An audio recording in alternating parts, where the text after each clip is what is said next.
Nous sommes toujours dans ce mois de préparation au mois béni du Ramadan, ce mois d'adoration, ce mois où le croyant cherche la proximité avec Allah subhanahu wa ta'ala, un mois exceptionnel qui nécessite un état exceptionnel. Un mois où l'on se doit de se préparer spirituellement, mais aussi se préparer une adoration intense. Et on espère d'Allah subhanahu wa ta'ala une récompense. Voilà le résumé du verset qui est venu nous demander de jeûner. Pour vous qui croyez, le jeûne vous a été prescrit comme il a été prescrit à ceux qui vous ont précédés. Puissiez-vous atteindre la piété. Un appel aux croyants, à la croyance, préparer sa foi, se préparer au niveau de sa foi, de l'image qu'on a d'Allah subhanahu wa ta'ala, c'est un travail, comme on l'a dit, déjà permanent. Toujours rectifier l'image qu'on a de Dieu. C'est un acte de foi quotidien. Ne pas se disperser par rapport au nom et aux attributs. Ne pas s'éloigner par rapport à Allah subhanahu wa ta'ala dans l'image que nous avons de sa miséricorde. Jeûner conformément à la prescription d'Allah subhanahu wa ta'ala, être conforme à la charia. On ne jeûne pas n'importe comment, on n'adore pas Dieu comme on le souhaite, on l'adore tel qu'il a décrété. Et on espère une récompense. Un acte de foi, une action et une récompense entre les mains d'Allah subhanahu wa ta'ala. Et cela est conforme à la règle qui dit que le croyant doit se préoccuper de ce que Dieu lui a demandé et être confiant par rapport à la promesse d'Allah subhanahu wa ta'ala et par rapport à ce qu'il lui a garanti. Se préoccuper de ce qui est demandé et être confiant et laisser de côté, voire ignorer, voire oublier ce que Dieu t'a garanti et t'a promis. Il t'a promis le bien matériel que tu vas acquérir dans ce bas monde. Il te l'a garanti. Tu ne prendras pas avec toi plus que ce que Dieu t'a prescrit. Tu ne mangeras pas plus. Tu n'auras pas plus d'habits. Tu n'auras pas plus de voitures que ce qui a été décrété. Mais ce qu'il t'a demandé, c'est de travailler et de gagner sa vie dans le halal, sans commettre de péché. Voilà ce qu'il t'a demandé. Avec le même résultat qu'il t'a garanti. Que tu le passes d'une façon halal ou haram, tu auras la même chose. Tu auras le même nombre d'argent, le même bien. À toi de choisir. Il t'a demandé de travailler, mais d'avoir confiance que le résultat de ce travail est entre ses mains. Et que c'est Allah subhanahu wa ta'ala qui le fait. Donc la récompense après le mois de Ramadan est entre les mains des dieux. Nous on travaille, on agit. Ce qui est demandé, c'est l'effort. Mais pas n'importe quel effort, un effort qui est dans le bien et qui est conforme. Comme on a dit la dernière fois, faire le bien, mais le faire bien aussi. La fin ne justifie pas les moyens. Et on arrive au même résultat, voire pire. Les gens qui veulent précipiter leur destin matériel se retrouvent malheureusement à Gradignan. Et non pas plus que les autres. Voire moins, puisque ça a été peut-être prescrit. Donc à nous de choisir la façon d'avoir cette foi, une foi totale et confiante. Je n'agis qu'à travers cette foi dans mon travail. Elle ne me demande pas d'attendre les attentes du ciel, elle me demande un effort. Allah subhanahu wa ta'ala nous exige un effort et un travail. Mais il nous demande un cœur serein et confiant. Et de ne pas dépasser les limites qu'Allah subhanahu wa ta'ala nous a tracées.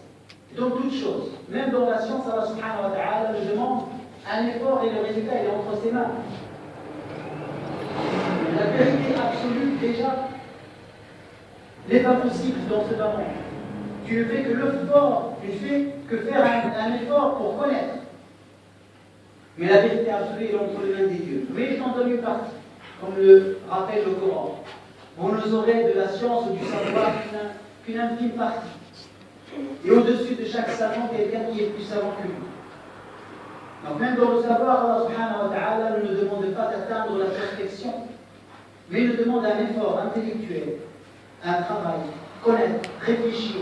Le Coran nous rappelle toujours ceux qui sont doués de réflexion, ceux qui réfléchissent, ceux qui méditent, ceux qui pensent. Même dans la religion, Allah subhanahu wa ta'ala nous exhorte à à faire travailler nos neurones pour comprendre les choses. Deux domaines ont été proscrits dans la réflexion, l'aqida et l'ibada. La foi ne se réfléchit pas. Car déjà notre capacité mentale, intellectuelle n'est pas à la hauteur de la grandeur de la foi et de la grandeur de l'essence d'Allah subhanahu wa ta'ala. L'adoration et l'ibadat ne se réfléchissent pas. Ces 5 prières, ce n'est pas 2. Ces 30 jours du mois de Ramadan ou 29, ce n'est pas 28 ni 31. Mais dans tout le reste, Allah subhanahu wa ta'ala nous demande de réfléchir du pourquoi de l'interdit et du pourquoi de la permission. C'est le domaine de ce qu'on appelle dans le fiqh de mu'amala. Comme nous on dit dans le jargon. C'est des actions qui se réfléchissent, car Allah subhanahu wa ta'ala n'interdit quelque chose ou ne le permet que s'il y a un mal derrière et un bien derrière. Et il faut que l'être humain cherche le mal et le bien qui est derrière. Et qu'il comprenne la sunna du prophète alayhi salatu wa salam. Ça, c'est un effort qui est demandé et qui doit être permanent. C'est de réfléchir et de savoir et de connaître autant que faire se peut selon ses capacités intellectuelles. Et de ne pas être quelqu'un qui est dans le suivisme aveugle, surtout dans sa religion, comme on l'a déjà rappelé plusieurs fois. Nous sommes à l'aube du jeûne du mois de Ramadan et bien sûr, on n'est pas à l'abri de la divergence qu'il y a eu l'année dernière. Le problème n'était pas de jeûner selon les calculs et selon la vision. Le problème était pourquoi on jeûnait selon le calcul et pourquoi on jeûnait selon la vision. C'était l'intention qui était plus blâmable ce jour-là, parce qu'on était dans le suivisme aveugle, sans compréhension. Alors que Allah subhanahu wa ta'ala lui-même, dans ces questions qui sont divergentes, a promis et a garanti la récompense aux deux parties. Quand un savant fait l'effort intellectuel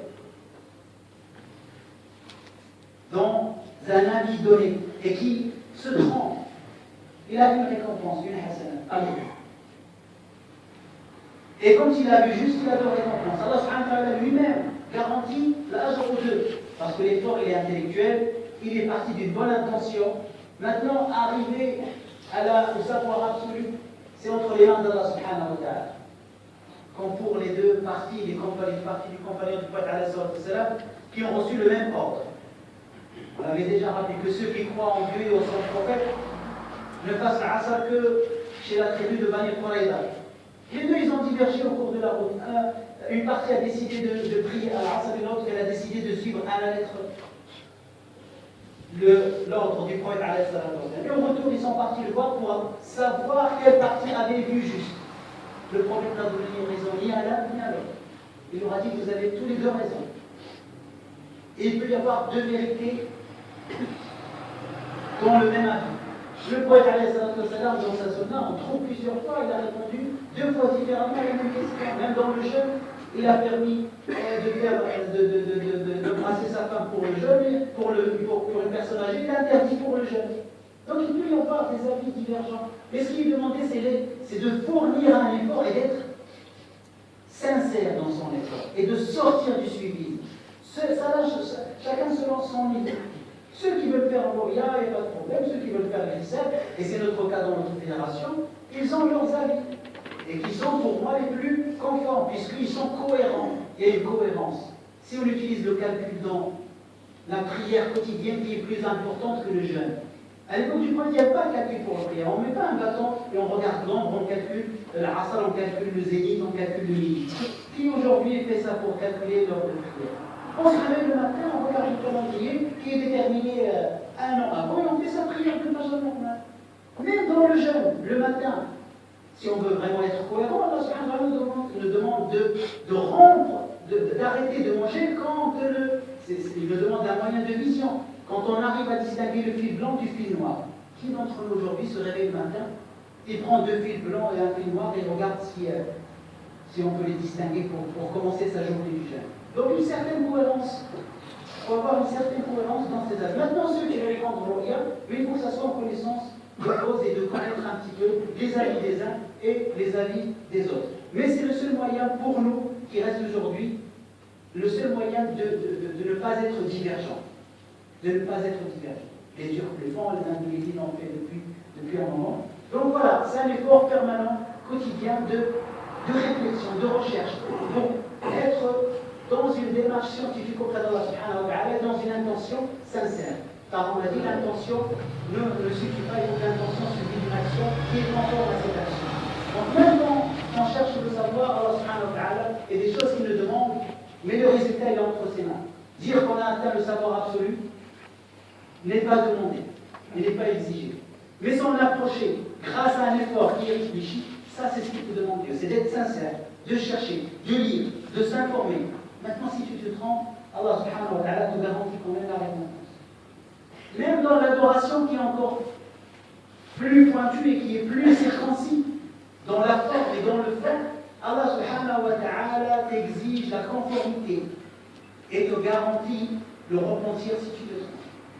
La porte du repentir est garantie, elle est toujours ouverte. Mais il te demande un effort quotidien pour la prière, pour être assidu, pour être sincère, pour avoir un cœur présent dans la prière. Le jour de la journée du jeûne, que ce ne soit pas un jeûne seulement de la faim, mais un jeûne de l'esprit, contre les addictions. Les addictions diversifiées aujourd'hui, le jeûne ne doit pas se limiter à ne pas boire et à ne pas manger, mais se limiter à toute forme d'esclavage d'instinct. Ça, c'est l'esprit du jeûne.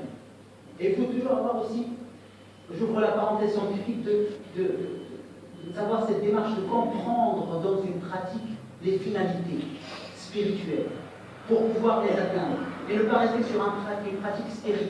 Il y a toujours une finalité spirituelle. La prière, elle est là pour vous purifier des péchés. Le jeûne, il est là pour vous élever spirituellement au niveau de votre âme, pour que votre esprit ait toujours le dessus sur votre corps. Donc de ne pas rester sur les moyens, mais sur le principe. Le moyen qui nous a été donné, c'est de s'arrêter de boire et de manger. Mais il a été complété par le prophète. Il a décrit le jeûne de la langue, il a décrit le jeûne de l'esprit, de ne pas avoir de mauvaises pensées. Et on peut l'étendre aujourd'hui à un jeûne contre toute addiction qui nous rend esclaves de nos objets, de ce qu'on a créé, de nos désirs. Il y a plusieurs formes d'addiction aujourd'hui, à Internet, aux jeux, au foot. Il y a plusieurs formes d'esclavisme qui sont en train de se développer. On devient esclave des choses qu'on a nous-mêmes mis en place et qu'on a nous-mêmes créées. Mais ce qui t'est demandé, c'est l'effort du jeûne. Maintenant, est-ce que tu vas y arriver ou pas? C'est comme la guerre, c'est comme les marées. Une fois, c'est une marée haute, une fois, c'est une marée basse. Comme c'est décrit chez les savants. Une fois, tu as le dessus sur ton œuf, et d'autres fois, c'est ton œuf qui a le dessus. Ce qui t'est demandé, c'est d'avoir un effort permanent et d'œuvrer pour satisfaire Allah subhanahu wa ta'ala. Donc, une foi sincère et confiante, Allah subhanahu wa ta'ala a le pouvoir sur toutes choses. Un travail sincère et conforme à la volonté d'Allah subhanahu wa ta'ala, mais conforme aussi dans ta recherche. Tu ne dois pas chercher n'importe comment. Et un cœur serein quant au résultat par rapport à la satisfaction d'Allah subhanahu wa ta'ala, tout en sachant qu'il t'a garanti un minimum de toutes choses. Dans l'esprit, tu as un minimum qui est garanti. Tu as ton esprit qui est garanti. Dans ton savoir, Allah subhanahu wa ta'ala te garantit d'arriver selon tes moyens. Et dans ton adoration, Allah subhanahu wa ta'ala te garantit l'ajr qui est sincère. اللهم اهدنا فيمن هديت وبارك فيما اعطيت شر ما قضيت ولا تقضي ولا يقضى عليك فانه لا يذل من واليت ولا يعز من عاديت تبارك ربنا وتعاليت لك الحمد على ما اعطيت ولك الشكر على ما انعمت به واوليت اللهم كن لنا ولا تكن علينا واعنا ولا تعن علينا اللهم ات نفوسنا تقواها وزكها انت خير من زكاها انت وليها ومولاها اللهم انزل في هذا اليوم المبارك رحمه من عندك تهدي بها قلوبنا وتغفر بها ذنوبنا وتشفي بها مرضانا وترد بها ضالنا وترحم بها امواتنا اللهم ارحم امواتنا واموات المسلمين الذين شهدوا لك بالوحدانيه ولرسولك بالرساله اللهم عافهم واعف عنهم واكرم نزلهم واسع مدخلهم واصلهم بالماء والثلج والبرد اللهم ارحمنا فانك بنا راحم ولا تعذبنا فانك علينا قادر اللهم صل على سيدنا محمد وعلى ال سيدنا محمد كما صليت على سيدنا ابراهيم وعلى ال سيدنا ابراهيم وبارك على سيدنا محمد وعلى ال سيدنا محمد كما باركت على سيدنا ابراهيم وعلى ال سيدنا ابراهيم في العالمين انك حميد مجيد سبحان ربك رب العزه عما يصفون والسلام على المرسلين والحمد لله